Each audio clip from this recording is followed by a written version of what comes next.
Hello, everyone. This is Adam Meister, the Bitcoin Meister, the Disrupt Meister. Welcome to the One Bitcoin Show. Today is October the 11th. 2018. Strong hand, like the shirt says. Long-term thinking. Unconfiscatable. Deferral of gratification. Personal responsibility is a new counterculture. Hoffman line strong. Okay, yesterday at the end of the show, Anthony Monero sent $2.29 in euros. Thank you, dude. Thanks for that. You sent it after I went off air, so I wanted to mention you first tonight. Tomorrow, 2 p.m. Eastern time, that's 11 a.m. in Los Angeles. What is that in? I don't want to get it wrong what it is in London. I always get confused. But anyway, 2 p.m. tomorrow is This Week in Bitcoin. Gabriel from Venezuela will be on. Gabriel in Chile will be on. And Gabriel Devine will be on. The three Gabriels will be my guest tomorrow on This Week in Bitcoin. Check out disruptmeister.com if you want to watch all my old shows. Check out techbalt.com, techbalt.com. If you want to check out all the old This Week in Bitcoin shows. Check out yesterday's show. The shows have been wild every day of the week. And by the way, TechBalt, I originated that name a long time ago. As most of you know, I grew up in Baltimore. It's technology in Baltimore. That's what it stood for. It was a site I did a while back. It obviously does not pertain to technology and Baltimore anymore. It pertains to technology, though. All right. And again, I will be in New Orleans, December 3rd and 4th at the conference down there. The 20% discount code is linked to below. Blake Anderson will also be speaking there, and Vortex will be speaking there December 3rd and 4th in New Orleans. So I'm in Santiago, Chile now, back in Baltimore for Thanksgiving, then New Orleans after Thanksgiving, December 3rd. I'll be in New Orleans for about 4 days or something like that. All right, so a lot of you who pay close attention, who have listening comprehension. Remember, a few days ago, I talked about the premium, the Bitcoin premium on Bitfinex. How it reminded me of the old days when people were worried about exchanges. Bitcoin would be a little bit more on certain exchanges than other exchanges, and there'd be tons of reasons back in the day. Well, there was about a $60 premium when I talked about it. Last night, it got up to like close to $200. Now it's around $100. There was a big drop in the price of Bitcoin also in terms of dollars. And I don't care about that, obviously, because all of you should be valuing your wealth in Bitcoin. One Bitcoin, you still have the same amount of Bitcoin. But for those of you who play around, and the lesson from all this, there's only one lesson. I don't care why the Bitcoin price dropped, okay? But one cannot, because some people are saying, oh, it's because Tether, everyone's worried about Tether exploding. Everyone's worried about Bitfinex exploding. Okay. Great. You can make your excuses why the price went down in fiat. What you should be thinking about is long-term and how you're going to laugh it off. Oh, it dropped $400 on October 10th. What the lesson that Tether is trying to teach you right now is that you shouldn't be playing around with Tether. You shouldn't have any of your value on exchanges at all because they can just disappear like that. Tether can crash like that. This might happen. I don't know. Frankly, I don't care. And one thing that'll happen is that Tether, if Tether does explode, everyone will flock in the Bitcoin that was into Tether because they won't be able to turn it into fiat, which some people will want to do. But sadly, they care about fiat so much they're playing around with Tether. But you guys must be crazy if you have Tether at this point, or if you're storing coins on exchanges. You must be insane. Because it's not just a hack that can steal it, okay? That can steal your wealth. If one of these exchanges that's based around Tether, if Tether really implodes or something happens, they'll shut the exchange down and you won't be able to withdraw anything and you're going to lose value. And maybe you'll be able to withdraw eventually, but it's not your Bitcoin. It's not your crypto if you don't control your private key. And perhaps some people are going to learn a lesson the hard way. And again, for all you people that think Tether, if it explodes, it's the end of Bitcoin. Again, if the Tether if it's the Tether rumors, the Bitfinex rumors that are causing the price of Bitcoin to go down in terms of fiat, all the other altcoins went down more percentage-wise, okay? All of them. So for those of you who are gleeful, like, oh yeah, Tether destroyed, that means Bitcoin will be destroyed, my altcoin will be king of the world. No, dude. They're going to flock in the bit. You're already getting a little taste of what's going to happen. It'll probably temporarily hurt the price of Bitcoin, but it's going to hurt it a lot more for the altcoins, okay? So don't wish for this type of stuff. It's not, I don't wish for this type of stuff to happen. I want stories like this aren't good for the crypto space if Tether explodes, okay? Because all the mainstream people will blame it on Bitcoin, even though it has nothing to do with Bitcoin. So there you go. So people are why did the price go down? Who cares why the price went down last night, okay? What you should care about is that if you are a trader, if you hold any Tether, if you hold any of this nonsense and hold any cryptos on exchanges, this is your warning shot, okay? This is your warning right here. You're getting, and again, I'm not saying this is why it happened either, but pretend like that is the reason. So prepare. Okay. And it is it is all cyclical, this stuff. It is funny, people we keep on getting the Tether FUD. This is a reoccurring story. It's a reoccurring story. Or another thing that's reoccurring that people, there was a Senate hearing today. That's another thing people love the FUD about. We're going to get a lot more Senate hearings. We're going to get a lot more Chinese news in the future. Someone was asking me about some China story again. And again, I can understand if you haven't been around for a while, why if the story seems so good, if some guy has a fancy video with a scary title and he's telling you stuff about China, maybe, I don't know, by this point, people, you got to realize it's cyclical. This FUD is cyclical.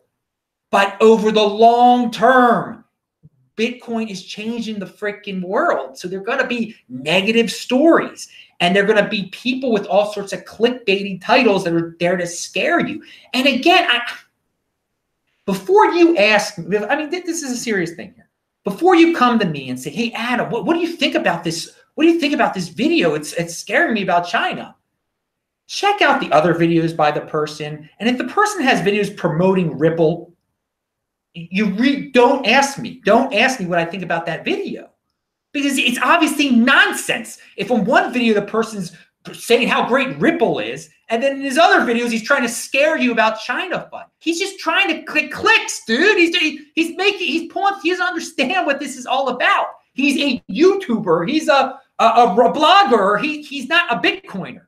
Okay. So again, if you have questions, and so you don't.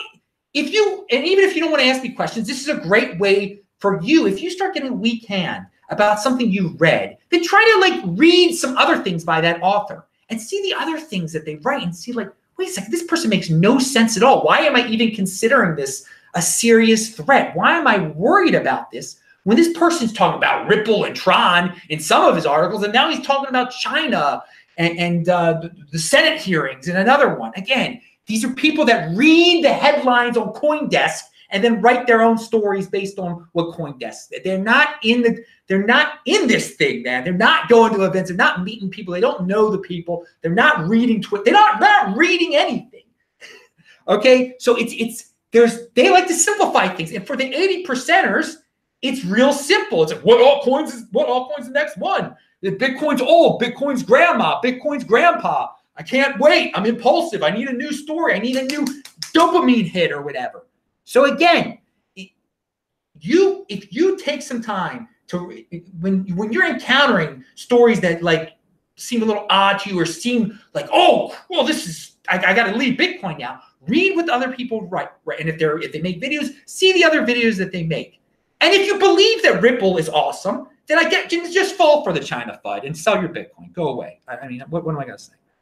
And for the person who sent me that actually the person who told me about the China thing, he's a nice guy. I'm not telling him to do all this, but there's so many other people out there that fall for this nonsense, and it's cyclical. It's all cyclical, and it's going to keep on going because the 80%ers keep falling for it. They want the stories. CoinDesk is going to keep writing the simple stories. So the people who can't do any research will just write stories about the stories that are simplistic. Okay. So we've got something out there about, this is from theinformation.com. Matt Odell tweeted this out. And this is something that I think is bullish for the old Bitcoin and crypto and everything. And we mentioned something about Yale the other day and their endowment buying into some crypto fund. The endowments of Harvard University, Stanford, Dartmouth College, MIT, and the University of North Carolina have made investments into at least one cryptocurrency fund, a person familiar with the investment said, in a sign that the asset class is growing acceptance among institutional investors. Okay.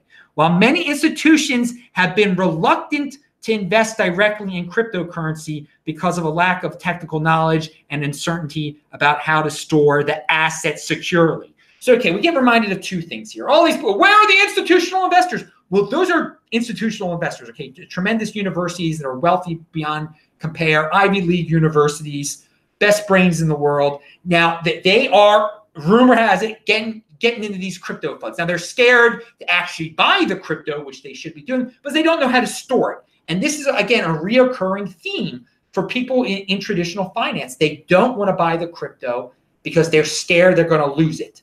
They're uncomfortable from holding it. And I'm going to get into that in a second. So it's going to take time. Eventually, all of these endowment funds are going to own some directly own Bitcoin, okay? It's a matter of time. You have to be patient. And we're going to get to a story about predictions people have made in the past and for this year that have not come true this year. But just because they didn't come true this year, people put artificial time frames on some of this stuff. Some people rush things, their predictions. It'll all happen. You got to be patient. You got to be patient with this stuff. It's so brand new. Josh Kohlhout says, he sends $4.99 in the super chat. Thank you, dude. He says, bought Quark coin and Litecoin in 2013. A lot of people did that. Off of eBay. Forgot to buy BTC and my LTC wallet is locked. Massive fail. Buy and move to Ledger and Trezor. Oh, yes. We remember Quark back then. Oh, that's a Bill Still type of story there. Oh, God. That's a long one. Vention also got a Quark, actually, I believe. But yeah, value your wealth in Bitcoin. So yeah, even in 2013, there was some altcoin madness, and it's all cyclical. We had altcoin madness in 2017. We'll have it again. Where the next Quark coin will come up, and everyone will be saying that's the next big thing. They all get pumped again. Well, maybe not Quark, but Litecoin will pump again for some reason. Bcash will pump again when King of the Trolls does something or other. All righty. Pound that like button. I think I forgot to say that. Here's a token economy.co has this article's from a month ago, but I love this. It's called Holders Are the Revolutionaries. Bitcoin holders are the revolutionaries. I love it. And he said, those who opt into Bitcoin, the red pill, are trading something abundant for something scarce, trading the past for the future, trading financial dependence for financial sovereignty. Hey, dude, that's a great way of saying it. You can read his article. It's obviously about how, us strong hand holders, we're the true revolutionaries here. The spenders of fiat, they're the 80%ers. I mean, that's the culture. Okay, that's the mainstream popular culture. The counterculture is personal responsibility and being a holder, controlling it. Taking that chance. When Harvard wouldn't even take the chance to control their own private key at this point in 2018. If you're controlling your own private key, you're darn right. You're one of the few, the proud, the brave revolutionaries, okay? Eventually, more people will be more comfortable with buying that Trezor, linked to below, buying T-shirts. Well, everyone's comfortable with buying T-shirts. But you can buy all that stuff. It's linked to below. And, all sorts of affiliate codes if you want to do that thing. All right. What was he? Okay, that one we're not going to talk about. Oh, yeah, BTC Benny. This goes back to something that I was talking about beforehand. All right, what he says. He put this out on Twitter today, and again, I'm TechBalt on Twitter. What arguments against Bitcoin do you most often hear from people in traditional finance? What is your rebuttal? Well, usually, you know what? I don't answer people's questions. He didn't actually tweet that out to me. I don't usually answer people's questions like that. I don't usually do replies. It's very rare that I do it. But someone retweeted that and put like in at TechBalt, what do you think?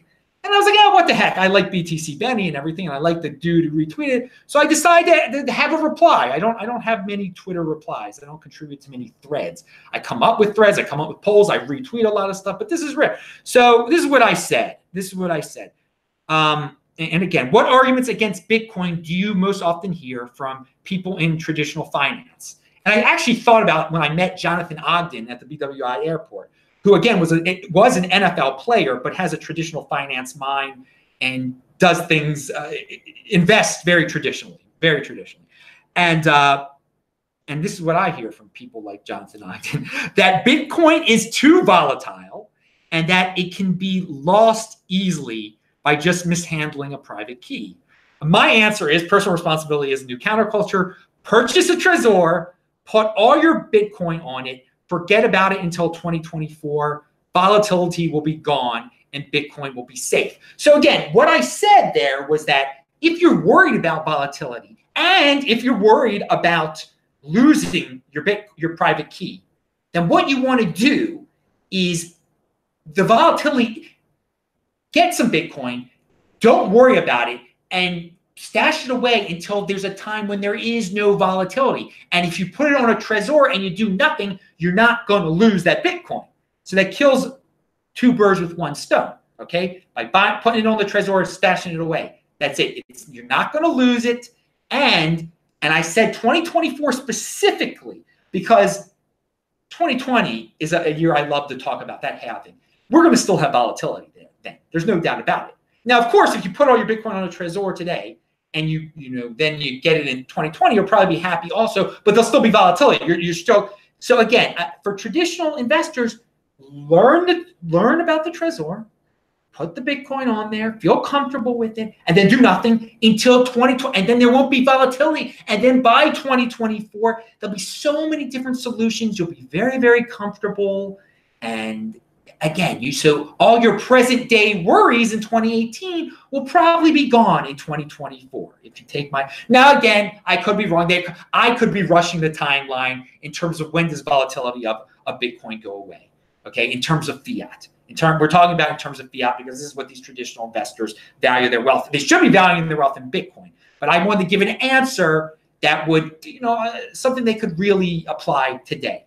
Okay, and again, if they are a traditional investor, they should know this is not a short-term flipping thing either. It's a long-term thing. Be comfortable with waiting 6 years if you're concerned about volatility.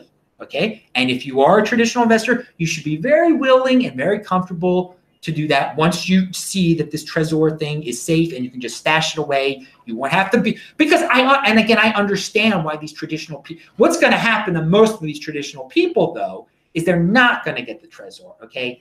And they're going to wait until their favorite brand name institution comes up with a custodial account where they can have their own Bitcoin bank through Bank of America, Wells Fargo, whoever, Citibank, and they're just going to let them control their private key, which is not good, does actually endanger them losing their Bitcoin. But to these traditional people, that's what they're used to. They're not used to this personal responsibility thing where if they do something wrong, they could lose it all.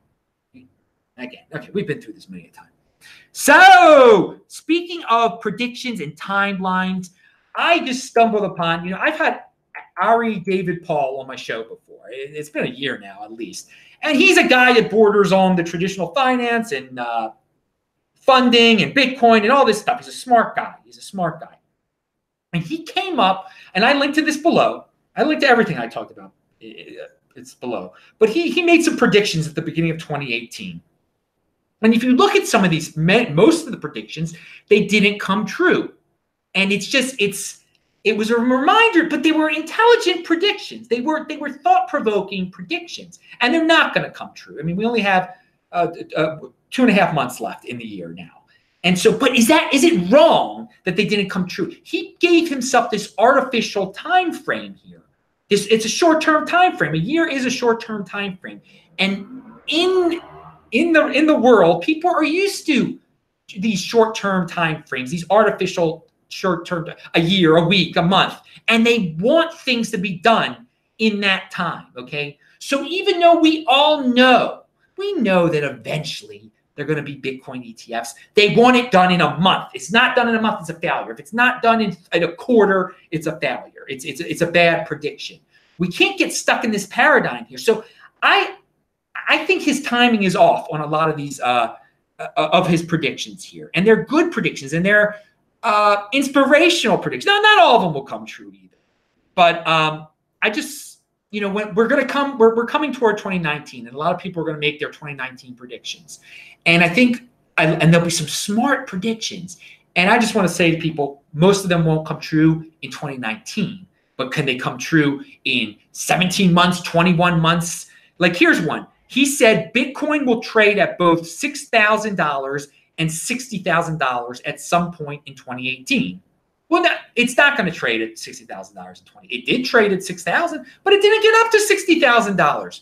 Again, we still have the same amount of Bitcoin if we didn't do anything crazy. That's the biggest thing. And if you still have the same amount of Bitcoin you did, and didn't do anything wild, betting it that it would turn to 60,000 this year, then in the long run, you'll be very happy with that prediction. There'll be no skin off your back that it didn't happen in 2018. What's the difference of it happening in 2018 and 2020? Really, what is the big difference? You shouldn't have bought Bitcoin because you needed the money by December the 31st, 2018. That wasn't the reason to get into this thing, okay?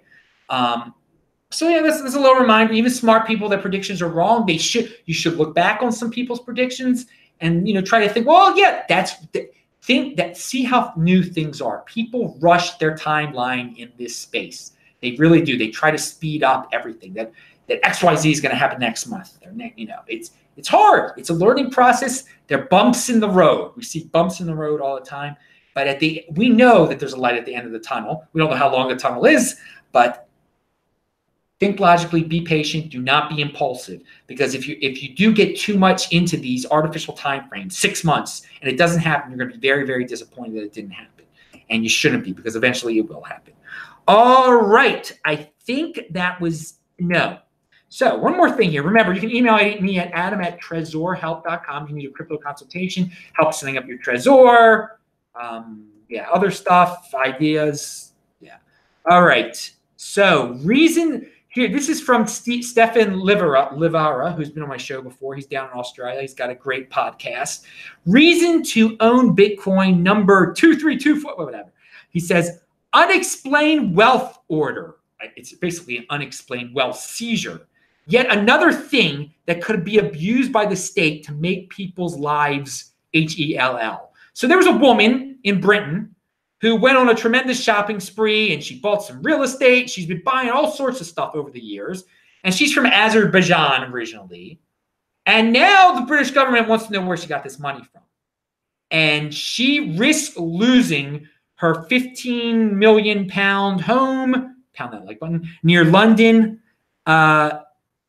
All right, and if she fails to explain the source of her wealth to the High Court under the terms of the UK's first ever unexplained wealth order, she must provide the National Crime Agency with clear account of how she and her husband could afford to buy their large home in the exclusive London neighborhood of Knightsbridge. All right, so this woman from Azerbaijan, who knows how the heck she got some money out of Azerbaijan, but she's been buying nice things with it. And now the British government wants to confiscate her house because they're like, you can't explain how you got this house. We're taking your house from you.